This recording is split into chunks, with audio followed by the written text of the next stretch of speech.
Cricket এক gentleman game, এই কথাটা অনেকেই প্রমাণ করেছে। আজ দেখাবো তাদের মাঝে এক উল্লেখযোগ্য ক্রিকেটারকে নিয়ে। সে একজন উইকেটকিপার ব্যাটার। সে দেশের জনপ্রিয়তার পাশাপাশি দেশের বাইরেও একইভাবে জনপ্রিয়।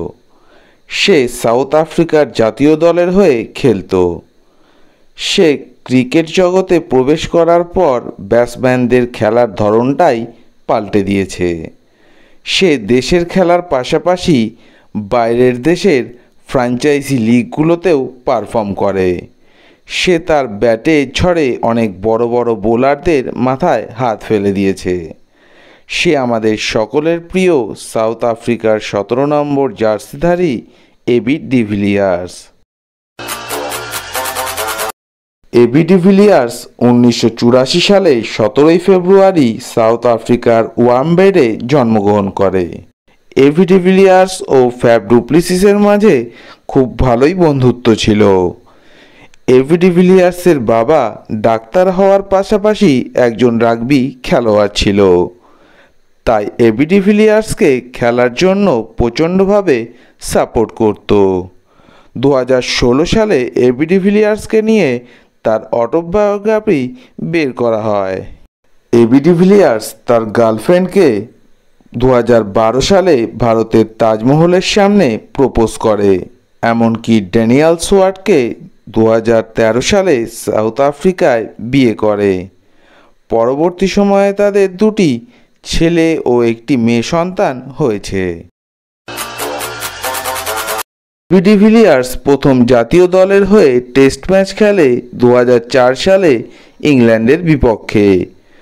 পরবর্তী সময়ে সাউথ আফ্রিকার ওডিআই দলে অভিষেক হয় 2005 সালে ইংল্যান্ডের বিপক্ষে। এমনকি 2006 সালে এবি ডিভিলিয়ার্স প্রথম টি-20 ম্যাচ খেলে অস্ট্রেলিয়ার বিপক্ষে। সে জাতীয় দলের হয়ে খেলতে শুরু করার পর থেকে যেন ক্রিকেটিং শটই পাল্টে যেতে লাগলো। পরবর্তী সময়ে নানান ক্রিকেটবিদরা এবি ডিভিলিয়ার্সকে 360 ডিগ্রি প্লেয়ার হিসেবে ঘোষিত করলো। এবি ডিভিলিয়ার্স পরবর্তী সময়ে সাউথ আফ্রিকার জাতীয় দলের হয়ে অধিনায়কত্ব করে। এবি ডিভিলিয়ার্স একজন বিশেষ খেলোয়াড় ছিল। সে যখন জাতীয় দল থেকে বিদায় নিয়েছে, সে যেন সারা বিশ্বকে চমকে দিয়েছে। এবি ডিভিলিয়ার্স তার জীবনের শেষ টেস্ট ম্যাচ খেলে 2018 সালে অস্ট্রেলিয়ার বিপক্ষে। এমনকি তার জাতীয় দলের হয়ে শেষ ওডিআই ম্যাচ খেলে 2018 সালে ইন্ডিয়ার বিরুদ্ধে। এবি ডিভিলিয়ার্স জাতীয় দলের হয়ে শেষ টি-20 ম্যাচ খেলে 2017 সালে বাংলাদেশের বিপক্ষে।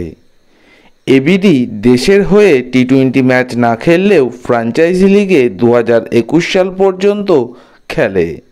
এবিডির খেলার ধরন দেখে ক্রিকেটবিদরা তার নামকরণ করে 360 ডিগ্রি, এলিয়ান, সুপারম্যান প্রভৃতি।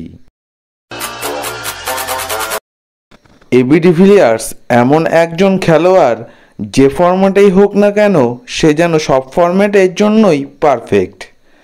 এবি ডিভিলিয়ার্স আইপিএলে অংশগ্রহণ করে।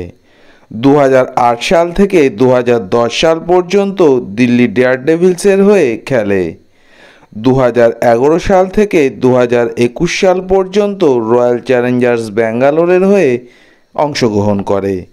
তার খেলার ধরন এতটাই ভালো ছিল যে সে Bangladesh premier league, Pakistan premier league, Caribbean premier লিগেও অংশ নেয়। তার পারফরম্যান্স এই লিগগুলোতেও অসাধারণ ছিল। বন্ধুরা, আমি জয়ন্ত। আমার এই ভিডিওটা তোমাদের কেমন লেগেছে আমাকে কমেন্ট করে জানাও। ভিডিওটা ভালো লাগলে লাইক দিয়ে আমার পাশে থাকো। ভিডিওটা বেশি বেশি করে শেয়ার করে দিও। যারা আমার চ্যানেলে নতুন এসেছো তারা আমার চ্যানেলটাকে সাবস্ক্রাইব করে বেল আইকনটাকে অল করে দিও, যাতে আপকামিং ভিডিওগুলো প্রথমেই দেখতে পাও। আজকের মতো বাই বাই। আবার দেখা হবে পরের ভিডিওতে নতুন টপিক নিয়ে।